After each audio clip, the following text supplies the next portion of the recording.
gice cha 15 umurongo wa 20. Wakorinto ba mbere. Wakorinto wa kwanza sura ya 15 mstari wa 20. Haravuga ngo ariko noneho Kristo yarazutse. Lakini ukweli ni kwamba Kristo amefufuliwa kutoka wafu. Niwe muganura wabasinziriye. Wa kwanza kwa wale waliolala katika kifo. Biblia iratubwiye ngo ariko noneho Kristo yarazutse. Biblia inasema ya kwamba lakini kwa kweli Kristo amefufuliwa katika wafu. Paulo yalikuwa bihamya. Paulo alikuwa bihamya ashize ubwoba, ashize nama, akishuhudia bila uoga. Yalikuwa bivuga adafite ikimutangira. Basi alikuwa akishuhudia kwa ujasiri. Yalikuwa bivuga, alikuwa kinena imbere y'abantu batabyemera, mbele ya watu walikuwa bado kuamini ama kukubali. Babihakana, wale wamekana, nabo babihakanisha imbaraga zabo zose, nao pia walikuwa wakikana kwa nguvu zao zote, kandi bo bakaba benshi, na tena wao walikuwa wengi. Ariko Paulo, lakini Paulo akabibabwira nawe, alikuwa akiwaambia pia ashize ubwoba, kwa ujasiri, ashize namanga, na kwa ujasiri alikuwa bila woga. Ngo ariko noneho, lakini alikuwa akiwaambia kwa kweli Kristo yarazutse, Kristo amefufuliwa katika wafu. Niwe muganura wabasinziriye. Yeye ndiye wa kwanza kwa wale walio sinzia. Nanje ngiye kubihamya, na mimi na shuhudia hayo kwa Kristo yazutse, ya kwamba Kristo amefufuka. Kristo yarazutse, Kristo amefufuka.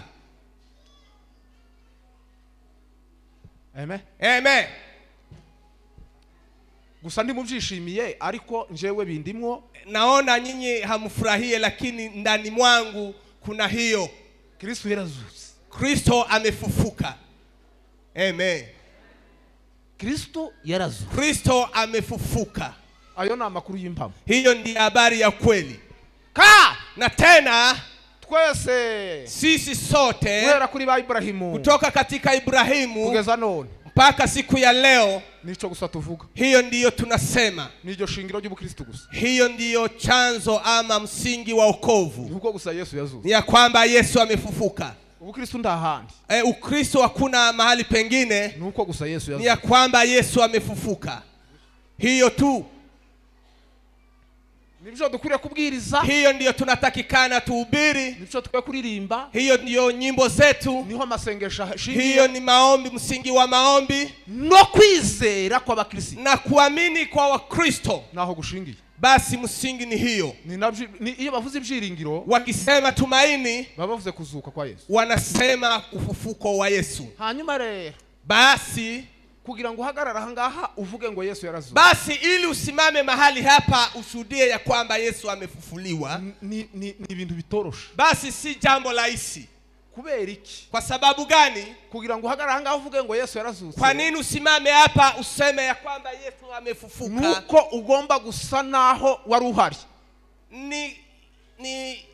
Ugomba gusa, basi inatakikana ufanane numwe wari uhagaze aho hantu, na yule alikuwa mahali hapo Yesu amefufuliwa. Yesu bariko bamukubita, wakati Yesu alikuwa anasulubiwa, bamutera misumari, wakati alikuwa anadungwa misumari, bamwambika kamba ry'amahwa, walikuwa vika kamba taji ya miba, ugasa n'uwari uhibereye. Basi unafanana na mtu alikuwa mahali hapo. Timoni yo tubwiriza, tukihubiri tuzadusa naho twari turaho Yesu. Basi tunafanana kama tulikuwa mahali Yesu alikuwa. Iyo uri kuvuga nkaho ari ibintu wumvise, basi kama unanena kama habari umesikia, sirjo, hiyo si habari ya kweli. Uri kuvuga ibinyoma, basi wewe unahubiri uongo. Ubundi tugomba kubwiriza, basi inatakikana tuhubiri inkuru za Yesu, habari za Yesu, tugasa naho twari tuhagaze, kama watu walikuwa hapo hapo. Kandi kigutangaza na ya kushangaza, jewe iyo ndiko mvuga imibabaro ya Yesu, nikizungumuza mateso ya Yesu, n'urupfu rwiwe no kuzuka, na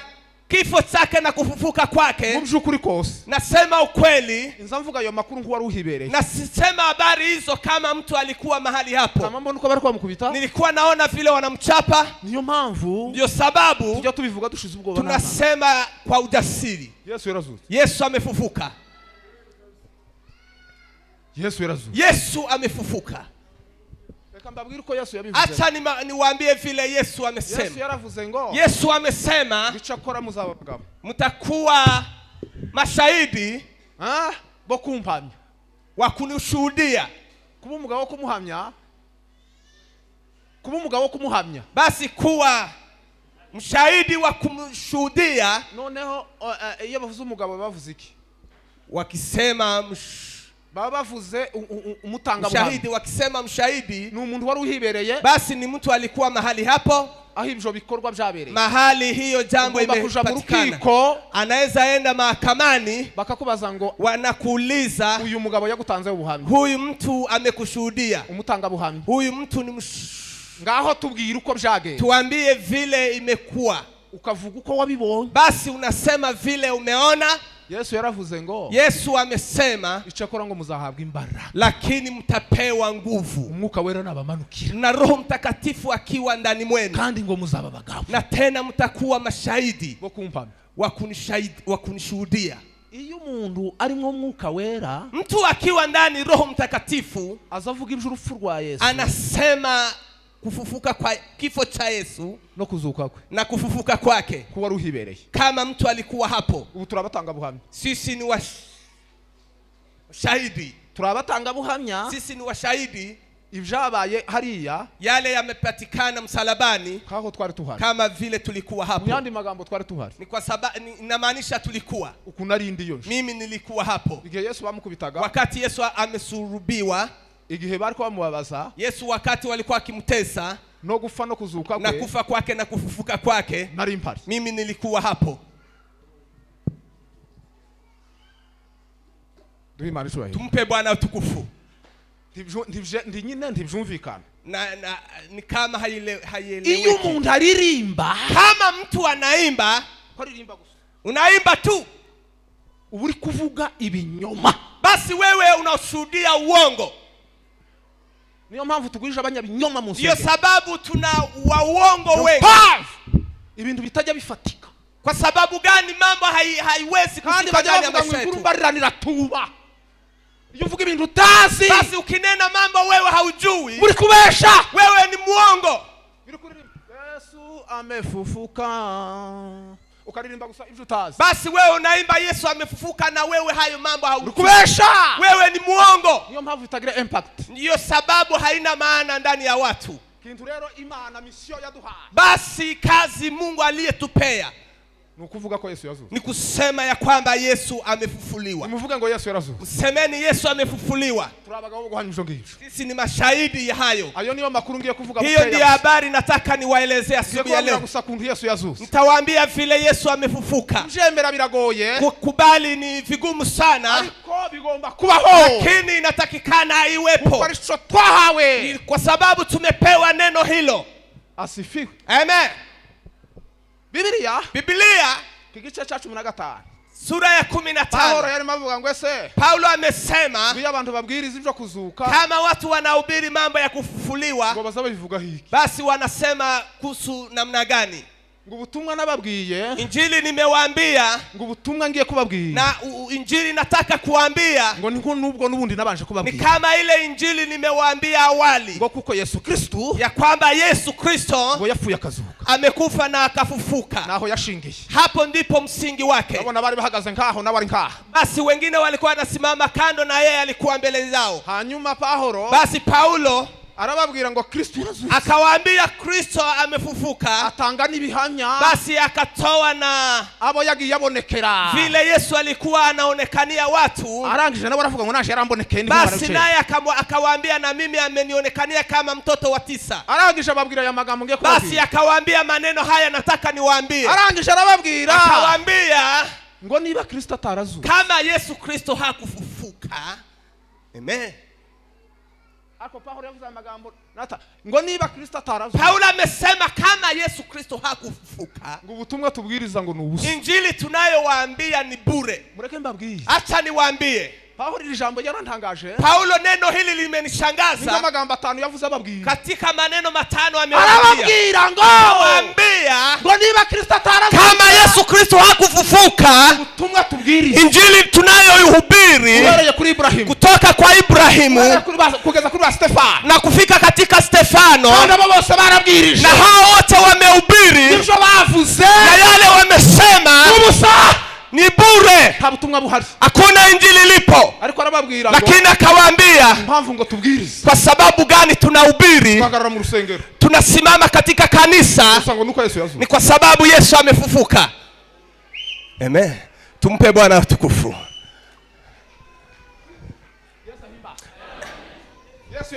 Yesu amefufuka. Impamvu muduhaye mikrofone kubwira. Sababu gani mmetupatia kipaza sauti ya kuhubiri? Si kwa sababu ni kitu kingine. Ni kwa sababu Yesu amefufuka. Na watu wengine mtawaalika. Kwa nini wachungaji wanasimama hapa? Wanatuambia ni kwa sababu moja. Ni kwa sababu Yesu amefufuka. Si kwamba ni release. Ama ni kwamba jina lako fulani. Ni kwa sababu Yesu amefufuka. Kwa sababu gani injili bora ina msingi na ina nguvu zote, na hiyo ndio injili bora. Na hii jioni nitazungumzia ya kuhubiri ya injili bora. Mkiona wahubiri wengi wanasema neno la Mungu kwa ujasiri, ni kwa sababu gani ya kuwapea nguvu hizo? Hakuna kitu kingine. Hata kama kuna kitu kinaogopesha ni kuhubiri. Kuhubiri ndiye kitu kina. Basi nikienda kuhubiri naita watu marafiki. Basi nawaambia mnisaidie kuomba. Na asubuhi nimeandikia marafiki. Na tena unakuja ukiwa na uoga. Unaketi na uoga hapo. Na unasema nitahubiri watu nini? Lakini mtu akisimama mahali hapa unasikia hauna uoga tena. Na tunahubiri ni kwa sababu Yesu amefufuka. Amen. Amen. Imana shimwe ku butumwa bwiza. Bwana Yesu asifiwe kwa injili bora. Buzokomeza bukavugwa. Taendelea kunenwa kubera ko Yesu yazutse. Kwa sababu Yesu amefufuka. Icyakabiri. Jambo la pili. Niba Yesu atarazutse. Kama Yesu hakufufuka, ngo kwizera kwanyu kuba guhindutse ubusa. Basi imani yenu imebadilika kuwa bure. Niko Paulo yababwiye. Ndivyo Paulo amewaambia. Arababwira ngo niba Kristo atarazutse. Amewaambia kama Yesu Kristo hakufufuka, ngo no kwizera nako. Na imani pia ngo ntakuba kuriho. Haiko. Twobwira abantu byo kwizera. Hatuwezi kuambia watu mambo ya kuamini Kristo atarazutse. Na kama Yesu hajafufuka. Ariko arababwira. Lakini akawaambia tuna msingi ya kuamini kutoka kwa Ibrahimu.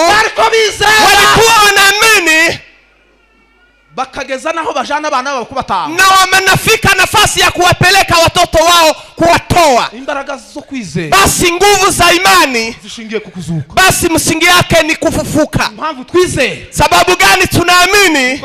Ni kwa sababu Yesu amefufuka. Tumpe Bwana utukufu. Yesu ahimba. Amen. Chaga tatu. Jambo la tatu. Niba Kristo atarazuka. Kama Yesu hakufufuka, ngo twebwe pia sisi wa injili n'abandi bose bavuga Imana. Basi sisi wahubiri na wale wote wanayehubiri Mungu. Basi tunaonekana ya kwamba sisi tumebadilika. Abagabo wanaume bo gushinja Imana ibinyoma. Wa kumwambia Mungu ama wa kushuhudia uongo. Nabayongicu. Pia na wayongicu. Na ba Bilgram. Na wa Bilgram. N'abandi bakozi b'Imana. Na wengine watumishi wa Mungu. Niba kama Kristo atarazutse. Kristo hakufufuka, ngo tuba turiko tuvuga. Basi tunasema tubwira Imana ngo uri nyakinyoma. Na tunamwambia Mungu wewe ni muoga. Tunamwambia wewe Mungu ni muongo, wewe ni muongo. Kama Yesu hakufufuka, tuba turiko tuvuga ngo wa Mana. Basi tunasema wewe Mungu uri nyakinyoma. Wewe ni muongo. wewe umetudanganya. Paulo akasema sababu Mungu ni Mungu mwenye ukweli. Amen. Tumpe Bwana utukufu. Kwa sababu gani tunaamini Mungu ni Mungu wa ukweli? Hakuna jambo lingine linaweza kutukubalisha. Hakuna jambo lingine linaweza kutuonyesha kwamba Mungu ni Mungu wa ukweli. Na siwezi kuambia kwamba Mungu ni Mungu wa ukweli na uamini, kwa sababu haujaona Mungu na mimi sijaiona.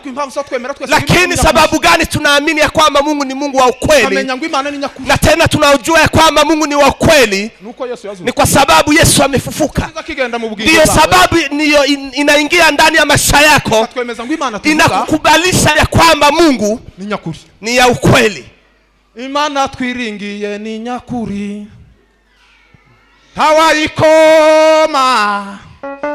tawayikoma mukokora. Tumpe Bwana utukufu. Asifiwe. Amen. Yesu yaravuze ngo muzamenye ukuri. Yesu amesema ya kwamba mtajua ukweli, na hiyo ukweli itawakomboa. Kwa sababu gani? Mungu ni Mungu wa ukweli. Mungu ni Mungu wa ukweli.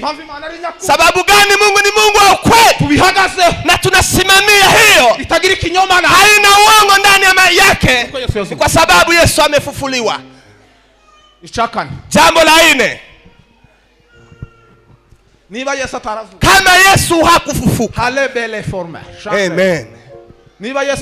Kama Yesu hakufufuka, kama Yesu Kristo hajafufuka, basi sisi bado tuko katika dhambi, na dhambi hazijasamehewa. Hata niwaambie, kama Yesu hakufufuka, na anawaambia ya kwamba dhambi hazijasamehewa, bado tuko katika dhambi mpaka wa leo. Ni ajabu kubwa sana. Acha niwaambie, kwa sababu Yesu Kristo amefufuka, ndiyo sababu dhambi zimesamehewa. Ndiyo inatupea sisi tulikuwa wenye dhambi. Sisi tulikuwa wenye dhambi. Sisi tumefanya dhambi, lakini sababu mnatuamini, mnatupatia kipaza sauti tuwahubiri. Mnajua ni kwa sababu gani? Siku nimetubu hamkukua. Sababu gani tunahubiri? Ni kwa sababu tumesamehewa.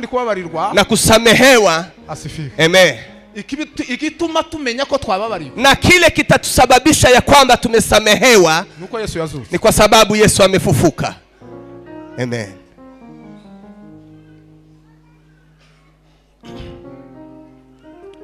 Sinahindutse, sijabadilika. Uko nasaga ni konse. Vile nilikuwa nafanana vile nilipo. Uko nangwaga inzoga ni konse. Vile nilikuwa nakunywa pombe ni hivyo nipo.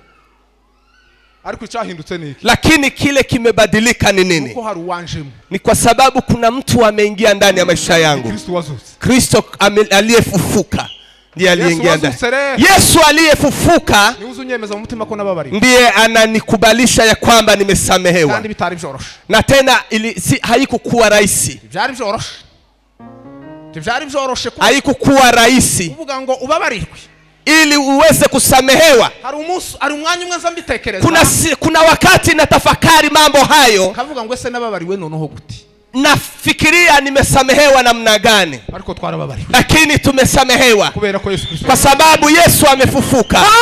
Paulo amesema hata kama nilikuwa mtu mbaya, nilikuwa mtu wa kutusiana, nilikuwa muuaji, lakini akasema nimesamehewa kwa sababu nimeyafanya nilikuwa bado mjinga. Basi kabla Paulo aseme injili, alikuwa anasema mimi nilikuwa mwenye dhambi. Mimi nilikuwa mwenye dhambi, na mimi sikukuwa katika wale wa kuitwa watu mitume, lakini akawaambia nimesamehewa. Acha niwaambie, kusimama hapa ugomba kuba inatakikana uwe na ushuhuda ushuhuda wa Golgotha. Hari ubuhamya bw'uburyo bubiri. Basi kuna ushuhuda wa mambo mawili. Hari ubuhamya bw'uko wabonye abana. Kuna ushuhuda Mungu amekupea watoto. Wabonye minervare. Umepata school fees. Wabonye ibindi byiza hano. Basi umefanyikiwa mambo tofauti. Ubwo n'ubuhamya bumwe. Hiyo ni ushuhuda mmoja. Ubwo buhamya turabusangiye n'abapagani. Basi hiyo ushuhuda tunachangia na wale wapagani hawajamjua Yesu. Ariko icyo bazabita ubuhamya bw'Igorigota. Lakini ile wanasema ushuhuda wa Golgotha. Nuguhagarara hano imbere y'abantu. Ni kusimama hapa mbele ya watu. Ukabwira abantu bose baraha. Unaambia watu wote naketi hapa. Ukababwira ngo jewe narababari. Basi unawaambia mimi nimesamehewa. Naretsiki. Nimeacha hiki. Nikaacha hiki. Nikaacha hiki. Nikaacha hiki. Nikaacha hii pia. Kandi iboga barakuzi muri quartier. Na tena wewe wanakujua vizuri katika mahali unakaa. Wamaruka babwira ngo jewe naruyu. Basi unawaambia mimi awali nilikuwa mtu huyu. Basi kwa sasa si huyo mlikuwa mnajua. Na abantu bake bohagarara. Basi ni watu wachache wanaweza kusimama hapa washuhudie hiyo. Kandi bakuzi hano hanze. Na tena wanakujua hapa nje. Kugira ngo utange ubuhamya bw'Igorigota. Basi ili useme ushuhuda wa Golgotha hapa. Abantu bake bazabutanga. Basi ni watu wachache wanaweza kunena hapa.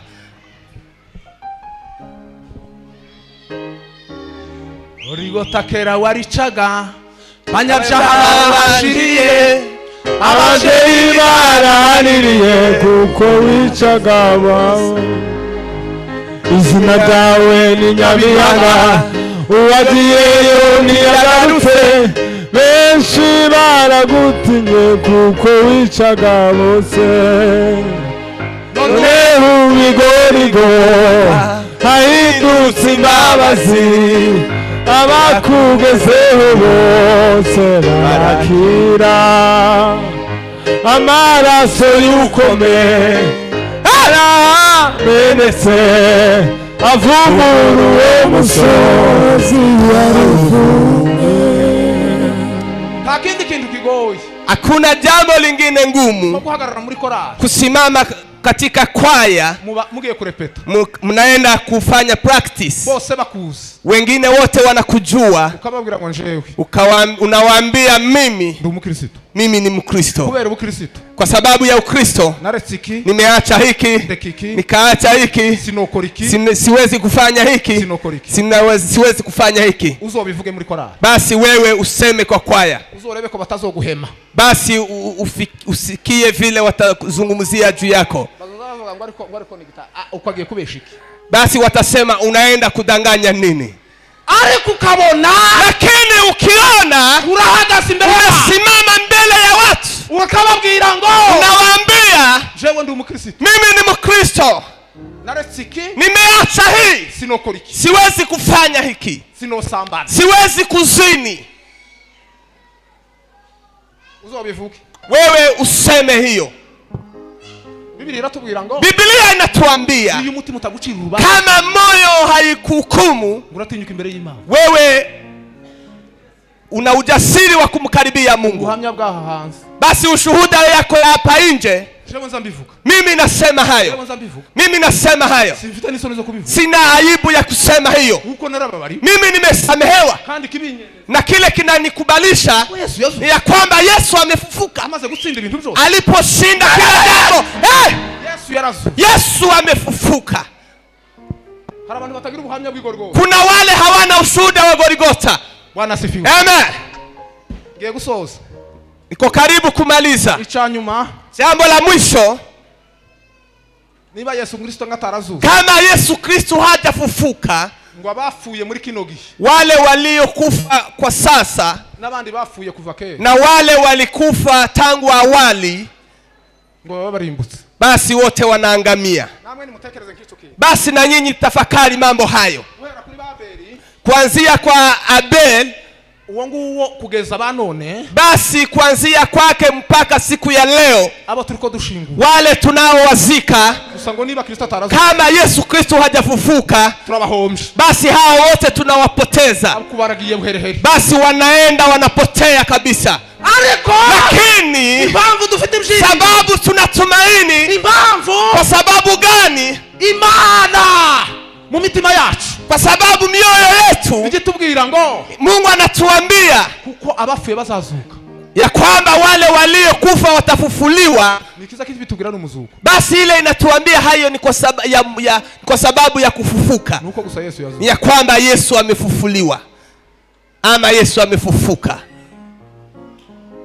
Mfite ibyiringiro bifite ubugingo, mfite umugabane mw'ijuru. Mfite ibyiringiro bifite ubugingo, mfite umugabane mw'ijuru. kandi kuko Eliya yajanywe n'ingoga nanjye narazizi. Ubwizago byose bizabishije, hariho guhimbaza Imana. Ubwizago byose bizabishije, hariho guhimbaza Imana. Tuzabe ibihumbi turamye umukiza, tuzamuririmbira twese. Uri Imana ikiranuka muri byose, ubuntu ni namutugira. Uri Imana ikiranuka muri byose, ubuntu ni namutugira. Uri Imana ikiranuka muri byose, ubuntu ni namutugira. Mfite ibyiringiro bifite ubugingo, mfite umugabane mw'ijuru. ngo iyo verse ni yihe? Verse ivuga ngo mfite ibyiringiro itangira he?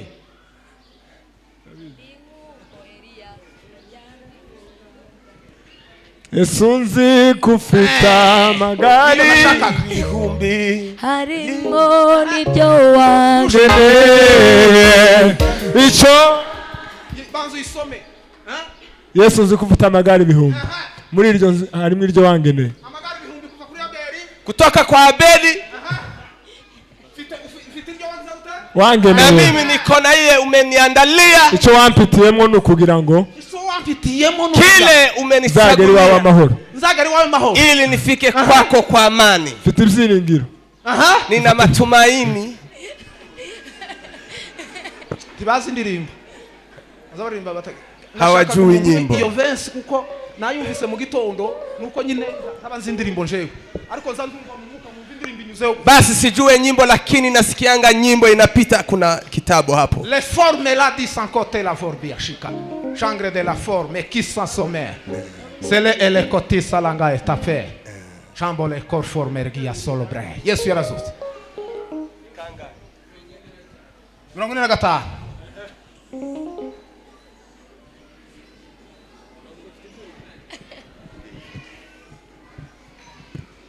Yesu nzi ko ufite amagari ibihumbi, harimo n'iryo wangeneye.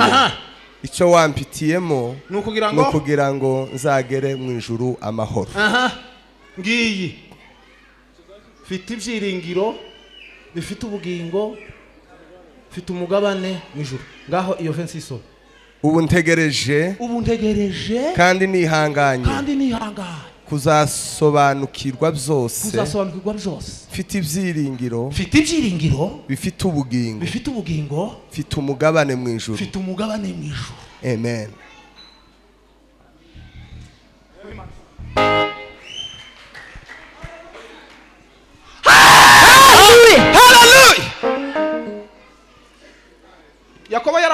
Yakobo ameandika ngo n'ibyishimo rwose, ni furaha kubwa sana.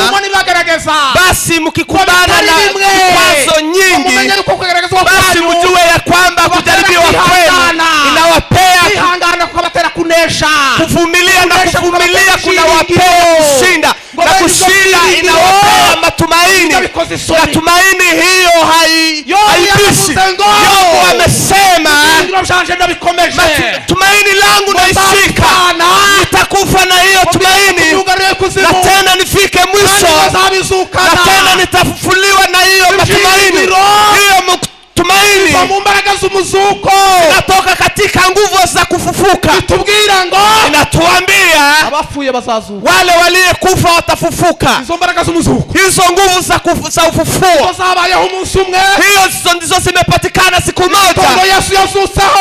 Asubuhi Yesu amefufuliwa. Igitondo Yesu yazutseho. Asubuhi Yesu alifufuliwa. Basi kumepatikana nguvu Kumurengera z'ibintu bitanu zikafanya mambo matano. izo mbaraga zikugeraho no. Hizo nguvu ziwe ndani ya maisha yako asubuhi ya leo. Igitondo zikugeraho. Asubuhi ya leo nguvu hizo ziwe ndani ya maisha yako. Basi nguvu za ufufuo. Ishambere shabaye. Jambo la kwanza limepatikana. Wenda bakingiriza gahera. Basi vazi la utabuka mu kabiri. basi ikapasuka. Umuntu wese yigerera. Basi mtu akaingia peke yake. Izo shabaye. Hiyo imepatikana siku hiyo. Sinaheriwe. Asubuhi hiyo. Ishabaye sha kabiri. Jambo la pili. Ibitara biramenagurika. Basi miamba ikapasuka. basi miamba ikapasuka.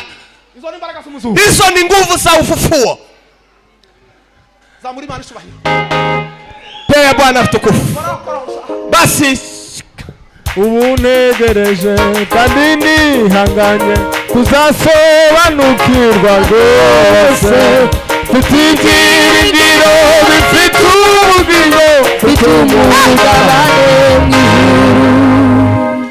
Mwumve mbabwiye. acha niwaambie, Uyu munsi asubuhi ya leo mwana umuntu karega safa. si mnaona awali mtu alikuwa akifa, Yesu atarazuka. Yesu bado alikuwa kufufuka, Agahamba. alikuwa anazikwa, Babahambaga mu bitare. walikuwa wanawazika juu ya mawe, wanaweka mwamba juu yao. Abantu bose bapfuye mbere yuko Watu walikufa kabla Yesu akufe.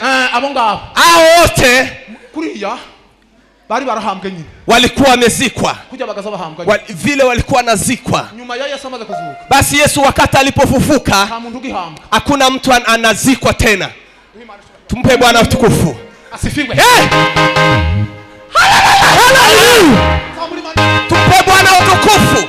Yesu ahimba. Yesu apewe sifa. Imbaraga z'umuzuko Nguvu za ufufuo zamenaguye ibitare. basi zimevunja miamba, Ibyo bitare na miamba hiyo byari kuminwa y'imva basi ilikuwa kwa kichwa cha kaburi, ama kwa kinywa cha kaburi, ukageza ku ndumwa z'ico gihe. kuanzisha katika Abeli mpaka siku hiyo. Basi ikapasuka, basi ikapasuka.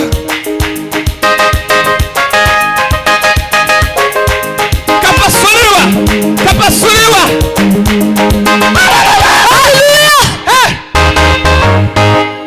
Mbabwiye. Asa niwaambie, Umuntu agira imizuko itatu. basi mtu kuna ufufuo tatu. Iyo umuntu atarakizwa Kama mtu kujya bapfuye. basi kabla mtu akolewe, basi ni mauti, anakufa. Yaravuze ngo twari dupfuye tuzibya. Basi mwandishi amesema tulikuwa tumekufa kwa sababu ya dhambi zetu, lakini Yesu ametufufua. Acha niwaambie, iyo umuntu atarakizwa kama mtu hajaokolewa, basi yeye kuna jiwe ama yeye ni mfu amekufa, juu yake kuna mwamba juu ya kaburi yake. Iki gitondo asubuhi ya leo imbaraga z'umuzuko, nguvu za ufufuo zigera ku buzima bwawe, zifike kwa maisha yako. Haleluya. Yesu ahimba. Yesu apewe sifa. Hari n'ibyacu ibyacu mambo yetu igifundikiwe, kuna mambo yetu imefunikwa. Satani azagenda agatera ibintu, Shetani anaenda anaangamiza mambo yako, amara kabihamba, basi anazika. Kuriya Satani Shetani azagahamba umwana wawe, anakuja anazika mtoto wako, kandi akazagenda hanze, na tena anaenda nje, kandi ahamba, na tena mtoto amezikwa, amafaranga yawe agahamba, pesa zako zimezikwa, kandi agashiraho amafundo, na tena anaweka, anafunga, anaweka udongo, akaza anakuja dossier yawe akayifunga, na dokumenti zako anafunga, basi anaweka hiyo umubiri wawe, na anachukua mwili wako, basi anachukua mwili wako anazika, basi unakaa na magonjwa maisha yako yote bigahambwa. Basi Shetani amezika. Hiyo ndiyo ufufuo inaweza. Asubuhi ya leo, asubuhi ya leo, hiyo mwamba, basi mwamba iliyefunga mambo yako na roho yako kivunjike katika jina la Yesu Kristo, kwa sababu Yesu amefufuka. Haleluya. Jambo la tatu, kulikuwa tetemeko ya radhi. tetemeko. habaye igishitsi. Basi kumekuwa tetemeko. Asifiwe. Amen. Asifiwe. Amen. Asifiwe. Hallelujah. Ibikomeye ku buzima bwawe. Yale ni magumu kwa maisha yako. Guhinda umushitsi. Basi iwe na utetemeko. Kandi guhinda umushitsi. Itetemeke katika jina la Yesu. Yesu amemwambia Yakobo, niba tari Isaka. Kama si Isaka ni Yakobo. Akamubwira ngo akamwambia ibihugu by'amahanga katika nchi za ugeni. Nguhaye ubutwari. Akasema nimempea mamlaka. Ngo uzagera mahali utafika uzabatera ubwoba. Wewe utawatisha. Uzozuhagera gusabagira ubwoba. Basi utakuwa fika wawe na uoga. Ibyari bikuremerere. Yale yalikuwa mazito kwako. Nibihinda umushitsi. Ni yatetemeke. Kandi ikintu gihinza umushitsi. Na tena kitu kikitetemeka. Kurya kiba chagiye. Basi naenda. Haleluya. Sagatkane. Jambo la nne. Yesu aza kuzuka. Yesu kwenda kufufuka. Ibitara bimaze kumenagurika. Basi mambo ilikuwa imepasuka. Imibiri yabe. Basi mili ya watakatifu. Intumbi zabe. Imibiri yabe. Ya mili ya watakatifu. Birazuka. Ikafufuka. Irazuka. Kafufuka. Yamiterana. Basi ikaunganika. Yamizuka. Basi kafufuka. Yamiguma mumva. Ikabaki katika kaburi. Yamiguma mogusa. Basi kaka katika kaburi. Itegereza. Ikangojea. Itegereza ko shefu azuka. Ikangojea ya kwamba mkubwa amue. Urwo iryo joro urwo rukerera. Iyo asubuhi ya manane. Umuntu wese wapfuye yizeye. Yoyote alikufa akiamini. Yahisazuka. Alifufuka mahali hapo. Aguma mumva. Akaendelea kuwa katika kaburi. Mu gitondo. Asubuhi. Murubungabunga. Asubuhi. Ko kucumwe. Ya siku ya 7 Yesu arazuka. Yesu akafufuka. Yesu ngo amare kuzuka. Yesu alipofufuka babera bose. Wale watakatifu wote tumpe Bwana utukufu. Haleluya. Wale watakatifu wote muimbaji ameimba vuye mu gituro aja mwishura icaranye n'Imana umushime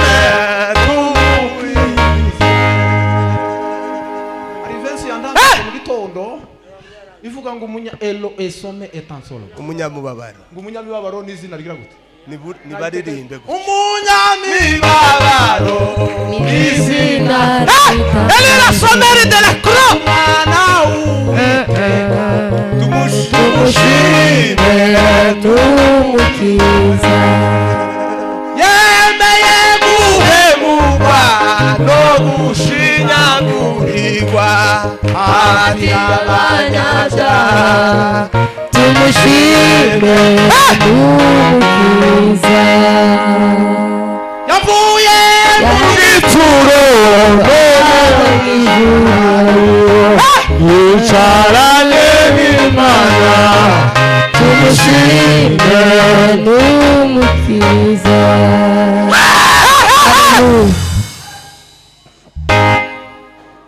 kandi ubwazagaruka kutujana mw'ijuru tuzaririmba tuti tumushime tumukiza yababwije ibyo kuducungura ati birarangiye tumushime tumukiza. Yesu yarazuka. Yesu amefufuka. Yesu amaze kuzuka. Alipofufuka ameonekania wengi. Uyu munsi siku ya leo asubuhi ya leo Yesu akuonekanie. Yesu akuonekanie alipofufuka. Yesu alipokuonekea amefufuka. Uende katika meza ya Bwana. Yesu akuonekanie. Pea Bwana tukufu. Asifiwe. Ahimidiwe mkombozi. Ameonekania wengi kwao. Aliwakuta wengine katika nyumba. Nao walikuwa hapo. Walikuwa wanatafakari mambo mengi. Basi Yesu akapandisha mikono yake. Akawaambia tazameni. Biblia inaniambia wakafurahi sana. Wakafurahia sana.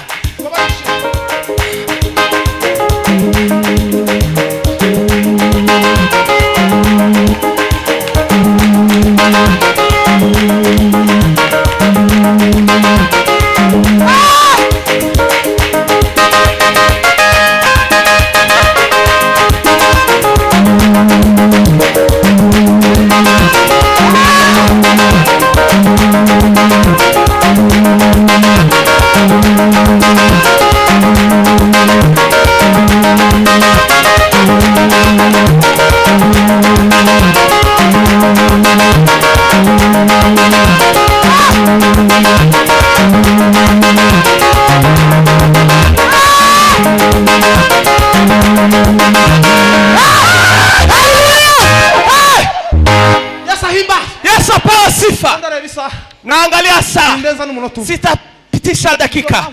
Ndio sababu naenda nikikatakata. Mnafikiria nisipokata tunaweza fikisha saa 9.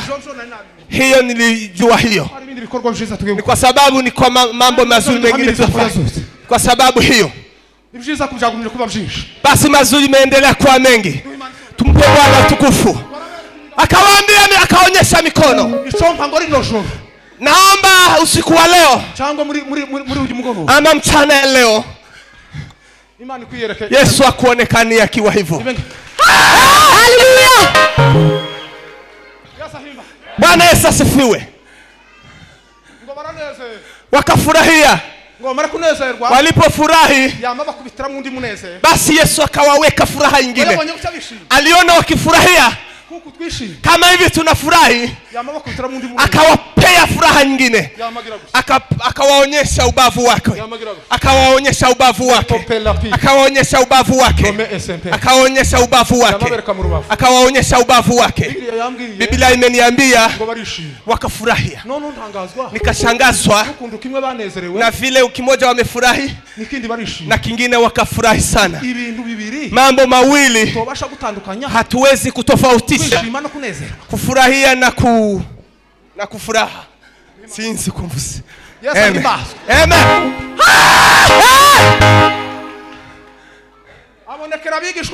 Akaonekania wanafunzi wake wawili walikuwa wakielekea Emausi. Wakaelekea Emausi. Akawaonekania Yesu wa Israeli. Shida nyingi unazo, hata watu wasikuje kukuombea, Yesu mwenyewe akuonekanie. Yesu akifika ndani ya nyumba yako, basi akikuonekania, basi mambo yote imekwisha. Ahimidiwe mkombozi wa majeshi. Yesu aonekanie. Yesu aonekanie. Yesu akuonekanie. Haleluya! Siku alionekania Sauli, yeye ndiye Paulo. Paulo amekasema, akamwambia, wewe ni nani mfalme? Wewe ni nani mfalme? Yesu akikuonekania, akifufuka, yeye unamuita majina. Ndio sababu Paulo amesema, akasema tujue pamoja, tujue nguvu za ufufuo, na tena tuambatane na mateso yake. Ndio sababu Paulo ameandika, akasema tumekufa naye na tukafufuliwa na yeye. Nasema akasema injili bora ni kwa sababu Yesu Kristo, yeye ndiye Yesu Kristo, alisulubiwa msalabani. Akaandika, akasema na waombea. Akaambia Waefeso, akawaambia nitawaombea ili Mungu wetu awape roho ya hekima na ya kufunuliwa ili mumjue. Basi na macho ya mioyo yenu yaweze kuona vizuri, na tena muamini na yule aliyeweka, na tena mjue na utajiri ulipo ndani mwake. Basi na utajiri uko ndani ya Yesu Kristo, ya wale waliomwamini Yesu. Ndizo hizo alifanya juu ya Yesu Kristo wakati alimfufua katika wafu. Basi sura ya 3:20 nasema anaweza kufanya yale zaidi ya yale tunayoomba na tunafikiria, kulingana na nguvu zake zilipo ndani mwetu. Hizo nguvu zinazofanya ndani ya maisha ya Mkristo. Acha niwaambie nikimaliza, kuwa Mkristo si jambo rahisi, lakini ni rahisi kwa wale wanayosikia. Na kusikia haiombi kichochote, ni kukufa na Yesu na kufufuka naye. Ni kufa katika dhambi na unafufuka na uzima wa milele, na unashuhudia, na unashuhudia yule amekutendea hayo. isipokuwa hayo nta kazi. hakuna kazi. Ariko turashima Imana. Lakini tunamshukuru Mungu Yesu Kristo yazutse. ya kwamba Yesu Kristo amefufuka. Imana ibahe umugisha. Mungu awabariki. Amen.